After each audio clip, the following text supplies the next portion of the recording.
checkpoint doing what a checkpoint does and doing it well, better than the rider. I set off last night from Seville at about 6:15, 24 hours ago, and did 75 miles that night.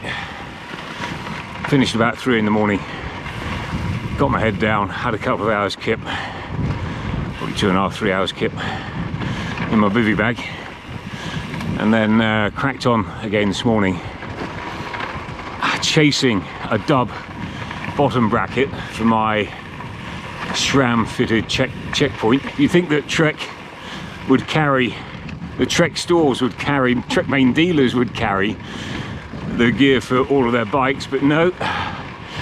When I went to pick it up, I put it in for service at the Trek dealership in Seville and asked them to check the bottom bracket. I left it with them 2 nights ago, 6 o'clock. He said, come back tomorrow, it'll be done. We'll fix it. I went back at midday, said, I've not had a chance to have a look at it yet. And I went back at 6. And he said, yeah, good news and bad news. Good news is we've identified that you are correct. Your bottom bracket is worn out. The bad news is that we don't carry replacements. But we cleaned it, refitted it, packed it with grease. It should do you a couple of 100 kilometers. Useful, get me to the next town. So I was quite frustrated, let's say. I got going, rode through the small hours, and then got a couple of hours kip, and then cracked on to the next town. I didn't get going till 9 o'clock in the morning, but I did get going, and then tried to nail it a bit to get there before I've highly recommended bike shop in the next town closed for siesta at 2. Got there with 15 minutes to spare. And the chap in there was brilliant. He whipped it up on the bike stand in 2 minutes, took it apart. I now know how to do that. Like, watching him do it was worth half an hour on YouTube getting it wrong. And he looked and scratched his head, looked on the shelf, scratched his head, said, I don't have the part. And I thought, oh bugger, I'm done. But so I know somebody that might have one. So he rang them, and look, you've got to be grateful to these guys for their customer service. The guy in the shop here that I'm coming to see doesn't have a spare, but he has got one fitted to a bike, so he's going to take it off and put it on mine and then order a replacement.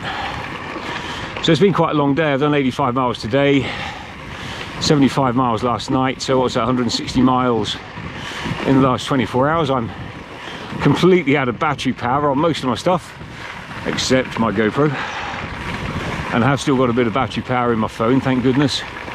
But my Garmin head has died, my battery packs are almost out of power, so I'm gonna have another night in the hotel tonight and recharge my batteries, literally, and my own, and hopefully despite this map reading error, which means I've now ended up taking a bloody gravel path for the last 4 or 5 miles into town, hopefully I'll be able to get a new bottom bracket on and just crack on tomorrow, crack on north. This shop is about 40 miles from where I was at lunchtime, the shop there, and it's taken a fair schlep to get here. Had a moment of feeling pretty weak actually, I mean not spiritually, physically, and pulled over and scoffed a bit of bread and a bit of pate and smashed a couple of gels, double tableted of water with rehydration stuff and smashed that, and felt better afterwards. But I should be glad to be done for today, that's for sure. Anyway, hopefully it's about 15 minutes away, and hopefully my bike makes it and I don't break the bloody bike on this stuff. It is what it's designed for, but probably not on my Continental Conti GP 5000 all-season tubeless Reddies. But they are quite a thick tyre, so I'm sure they'll be fine. Right, ciao ciao.